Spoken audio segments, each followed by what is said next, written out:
আসসালামু আলাইকুম। বাংলাদেশের বিরুদ্ধে আবার ষড়যন্ত্র এবং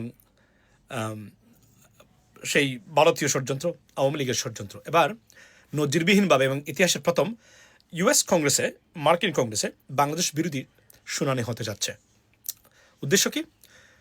সাবজেক্ট হলো বাংলাদেশের জঙ্গিবাদ বেড়েছে, Bangladesh is under terrorism, minority নির্যাতন, গণতন্ত্রের ধ্বংস, এগুলো নিয়ে।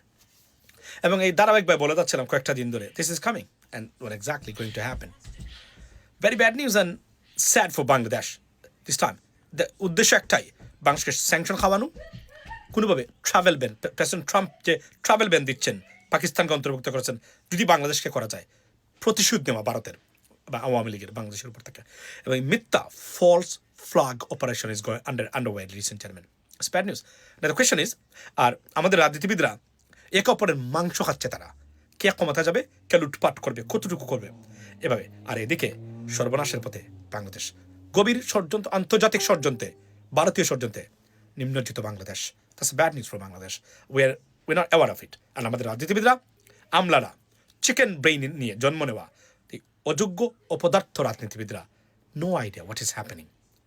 Think about that. বাংলাদেশের স্যাংশন খায়, ট্রাভেল ব্যানে অন্তর্ভুক্ত হয়, ক্যাটাস্ট্রফিক সিচুয়েশন হবে বাংলাদেশের জন্য। এটা ফেরানোর ক্ষমতা এই সরকারের কি আছে? আমাদের রাজনীতিবিদরা আছে?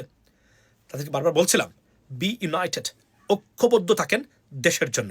Y? Because next 4 years it's gonna be tough time for Bangladesh.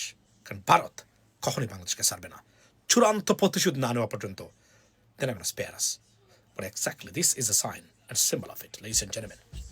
Be blessed. খবরটা দিলাম এবং বারবার বলছিলাম, আজকে ফেসবুকে হিজবুত তাহরির কীভাবে বাংলাদেশে মিটিং করতে পারে? আপনি কল্পনা করতে পারেন? একটা জঙ্গি সংগঠনকে বাতিল করা হয়েছে। এই সংগঠন কীভাবে করে?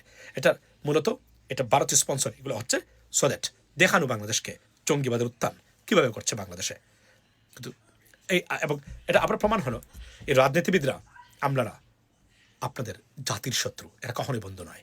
সবচেয়ে ক্ষতিগ্রস্ত এবং নাম্বার 1 শত্রু হলো অযোগ্য, অপদার্থ, লুবি, করাপ্টেড পলিটিশিয়ানস।